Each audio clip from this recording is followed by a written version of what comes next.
ইনি আমার জ্যাঠামশাই। আমার জ্যাঠামশাই এসছেন বাসুদেবপুর থেকে।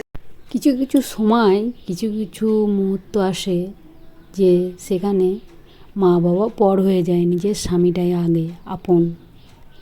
তাই আমরা আজকে এখন বর্তমানে ভাড়া বাড়িতে থাকি। তাই ভাড়া বাড়িতে একটাই ঘর, একটা ঘরে যদি স্বামী স্ত্রী বাদে আর একজন কেউ আসে, সেই মানে সম্মানীয় ব্যক্তি, একসাথে থাকাটা খুবই কষ্টকর। ইচ্ছা থাকলেও উপায় হয় না। সেই মানুষটা যদি অনেক কদিন থেকে যায়, অনেকটাই কষ্টকর হয়ে যায়। খাওয়ার কোনো অসুবিধা থাকে না, কিন্তু থাকা, শোয়া কিংবা তার কাছে একটা ইতস্তত বোধ, লজ্জা বোধ হয়। তাই ইচ্ছা থাকলেও কখনো কখনো বাবা মাকে কাছে রাখা যায় না। গরিবের ঘরে বিশেষ করে এই অবস্থাটা হয়, কারণ ভাড়া বাড়িতে একটাই ঘর। যদি আর একটা ঘর থাকে তা মনে হয় যেন সেই মানুষটা এসে 10 দিন কেন 1 মাস 2 মাস থেকে যাক, কোনো অসুবিধাই নেই, এবং তার সেবা যত্ন করতে কোনো অসুবিধাই হবে না সারা জীবনই সেই মানুষটা। কিন্তু যখনই একটা ঘর থাকে, টাকা পয়সার অভাবে আর 2-3টে ঘর আমরা নিতে পারি না, খুবই কষ্টকর হয়ে যায়। তাই যদি ভগবানের আশীর্বাদ আর আপনাদের ভালোবাসা থাকে, কখনো যদি এরকম হয়, তো কখনোই বাবা মাকে কাছে সারা জীবনটাই রেখে দেব। তাই এখন ইচ্ছা হলেও কোনো উপায় নেই, খুবই কষ্ট হয়। কি করে রান্না যে কি হলো? দেখো এখানে দিয়ে আসো। শাক ভাজা হয়েছে, শাক ভাজা হয়েছে, আলু উচ্ছে ভাজা, তারপরে এই যে টক ডাল অল্প করে করেছি। আচ্ছা, টক ডাল, তারপরে আমের চাটনি, পাপ কি এটা পমফ্রেট মাছ সরষে দিয়ে, এই পোস্ত দিয়ে। আচ্ছা, ঠিক আছে। মাছের কি কালার গো? কেমন একটা কালার। এই যে চিংড়ি আর দই।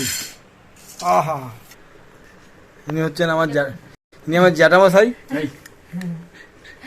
আমার জ্যাঠামশাই এসছেন বাসুদেবপুর থেকে। জ্যাঠামশাই জ্যাঠামশাই ভালো আছেন তো? জেঠুমা ভালো আছে?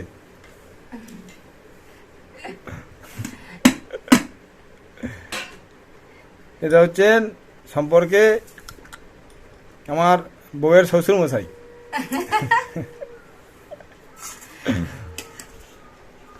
তাহলে তোমার কে হচ্ছে? আমার বড় ভাই।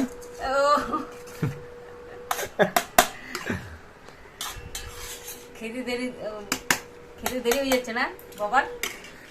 বাবাকে লেট করে খেতে দিচ্ছি। ঠিক আছে, বাবা একটা 1:30টার সময় খায়, সে জায়গায় আমরা গিয়ে 2-2:30টায় খেয়ে দিচ্ছি।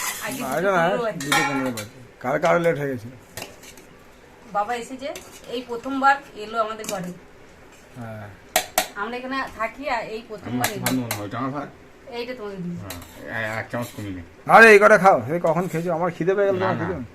তুই ঘুরি না, বাবা একদম কম খায়, খুব অল্প খায়। অল্প খেলে ঘুরে ঘুরে খিদে পেয়ে গেল। কাজ তো কিছু করলাম না। কাজ করলে না, কাজ তো কিছু করলাম না।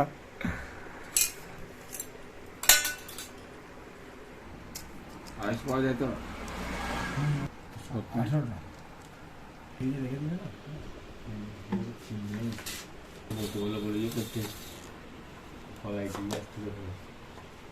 টক ডালটা চামচ দিয়ে তুলে নেব। বেশি 100 টাকা বেজেছি। মাংসটা নেবো রাখার সময়। আমি তো নেই, আমি শ্বশুর বাড়িতে এসেছি, এই ব্যাপার দিয়ে তারপরে ফোন করছি, বলছি আজকে চলে এসো। আপনি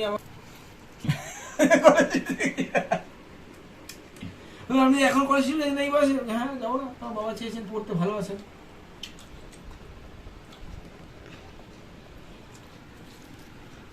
বাবা ভাত নিলে বলবে, ভাতটা হই না। তাহলে তরকারি এগুলো খেয়ে নাও।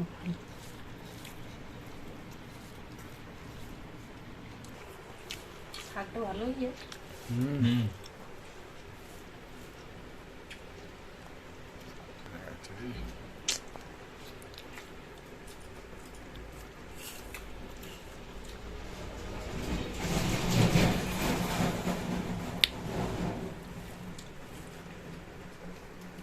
ভালো হয়েছে বাবা। ওই তো আমি দেখছি যে মাছগুলো বড় ছিল, মাথাগুলোকে হাত ভরে কেটে দিয়েছে, একদম মোটে ধরে কেটে দিয়েছে। মাথাগুলো রাখো, আমি জানি না। আমি এলাম তোমার ঘরে কাজে আবার দেরি হবে, সেই জন্য তো মাছটা বেছে নিয়ে এলাম। আমি ছিল আমি চিঠি করতাম তো। আর ওই মাছগুলো বড় ছিল তো, অসুবিধা ছিল না বাস। দারুণ মাছ। আমি বেশি দিতাম তো পারবি। আর বড় মাছ যেটা বলছিলাম ওই চামচের ডান্ডাটার মতো গোটা পুরো। ওর গোটা নিলে আধ ঘন্টা করে খাওয়াতো, আধ ঘন্টা করে 2 কেজি করে খাওয়াতো। একটা কম নিল না। চিংড়ি মাছ আনার কম না 250।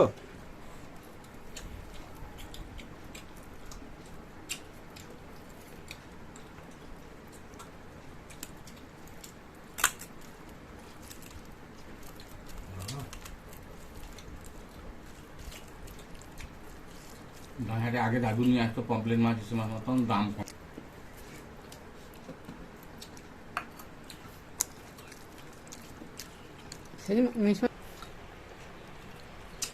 পোস্ত ঝোলটা বেশি হয়ে গেছে বাবা, ঝোলটা খাই না পোস্ত।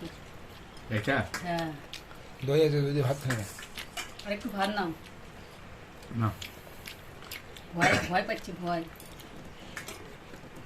ক্ষেত্র তলা দিয়ে 2বার হেঁটে আসবো, তাহলে হজম হয়ে যাবে। দিন 5-6 করে খেতে পারি চলো।